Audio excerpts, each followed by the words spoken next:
Welcome to the Slop Farm. Enjoy the video. You start by confirming the environment. Use the same Python interpreter the code targets, because syntax can differ between versions. Once that is confirmed, open the offending file in an editor that shows line numbers and indent guides so you can see structure at a glance.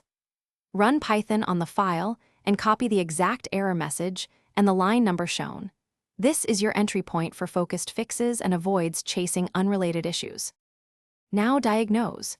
Inspect the error line and the previous line for common culprits like a missing colon after def/class/if/for, an unmatched parenthesis, or an open string. Make sure indentation is consistent. Replace tabs with 4 spaces across the file. Python flags inconsistent indentation as syntax errors.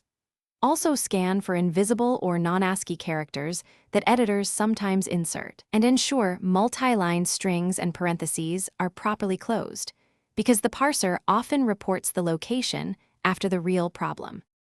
Make the smallest, clear syntax fix and save the file, then run the script again to confirm the error is resolved.